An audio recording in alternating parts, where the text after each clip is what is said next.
Hello, this is the Political Christian Channel, and I'm your host, Brent. And we have a very sad topic for today. But first, I want to do a little sidebar on the current situation going on in politics with the allegations of sexual assault and things like that.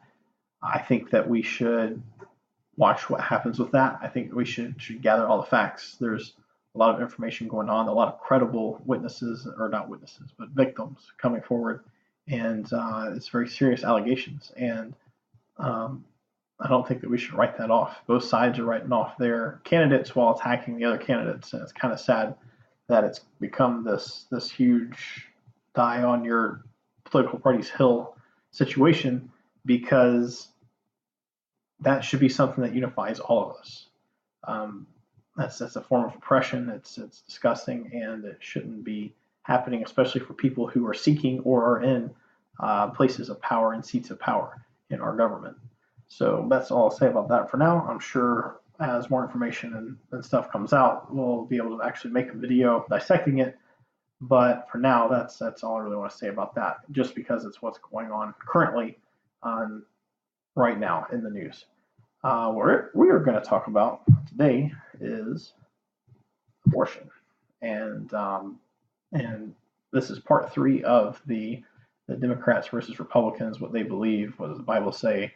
I don't really have a real good name for this little series that's going on because it's kind of long. Every name I come up with is kind of long, so I just kind of call it what comes to mind at the time. But anyway, we're going to talk about abortion, which will from now on be called murdering an unborn child, because that's basically what it is, and I don't feel that dressing it up with a different word makes it any better. So we're just going to call it as it is. So the first question I want to ask is, what does the Bible say about this? Well, in Psalm 139, David writes that God knit us together in our mother's womb. So right there from the start, in the womb, there's already some value put on our lives by God. In Jeremiah, the prophet talks about how even before he was in his mother's womb, God knew him.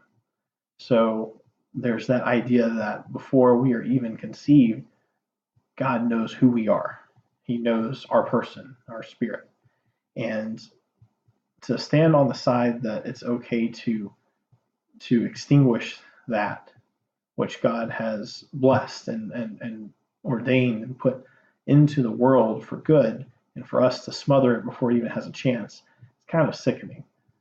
I know Christians that validate murdering of unborn children in different ways, and none of them really make sense to me, especially in the light of these scriptures where God's obviously putting value on life in the womb.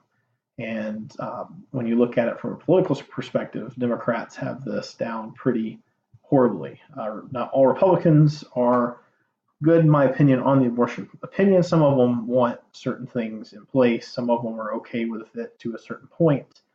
So they don't get a whole lot of points from me on that. Democrats, however, completely fail, and they need to really do some soul searching on this subject, because in their actual written out, this is what we do and this is what we support, they say that they want to ensure the right of a mother to murder her unborn child. And most of them, when you look back at interviews and things that they've said, believe that that's okay up until the point that the baby's actually coming out of the mother alive at birth, which is, again, very sickening. There's so many arguments for abortion, and they all make me sick, and none of them really make sense in the context of human life. I really believe that the next big human rights battle is going to be the battle of when you get your human rights. Are the unborn considered human, and do they have rights like the rest of us? In America, we like to think that we're the bastion of human rights, and where we go and help, we feel like we're bringing more human rights to those places. We're giving them forms of democracy and letting them set up governments similar to ours and things like that. But at the end of the day, we're killing millions of our own unborn citizens before they even have a chance to live. And so, and it's legal. That's the thing. It's not like this is going on in the back. ground. It's not like it's the drug epidemic where people are dying of overdoses that they chose. These lives don't have a choice in the matter. They don't have a voice in the matter, and they're being taken. So some of the arguments that the left likes to make about that is, as it's not really a human life. If it's not a human life, I'd like to know what they think it is. The whole bundle of cells argument's kind of worn down. I don't even think they call it that anymore because it's been worn down as an argument. Whatever they call it, I'd like to know because when you look at what it is, you look at its cellular makeup, its DNA, it's a human. So what would you like us to call it? They'll call it stuff like zygote, make it sound less human. And they'll make arguments like, life doesn't really happen at conception because all kinds of things can happen and the child could die. Well, that's great and all, but that's a great thought. But when it's a viable child and it's growing and it's flourishing and it's being nurtured, I don't think that argument can really stand in light of that. You can't say that life doesn't start at conception because it could die.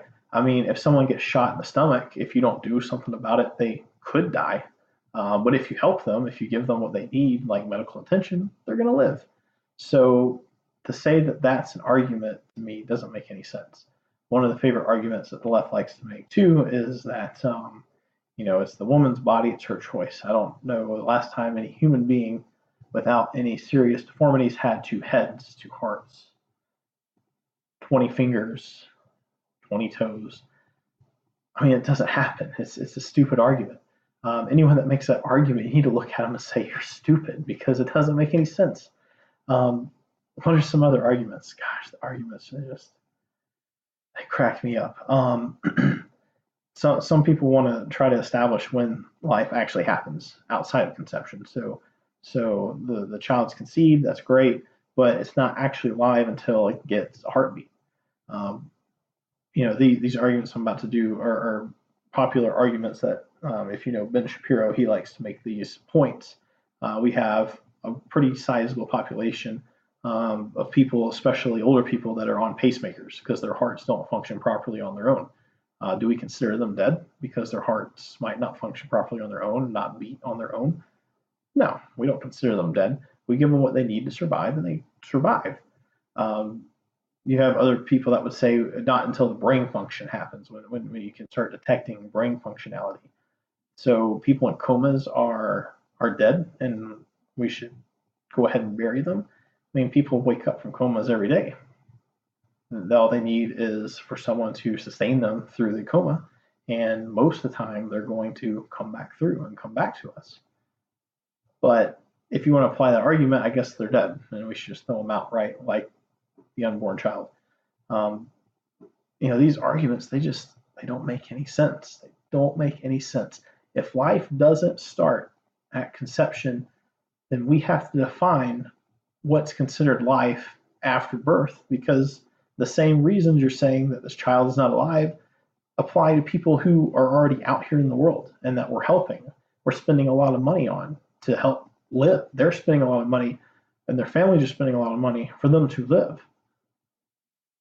So are they really dead and we should just throw them out? It doesn't make any sense. A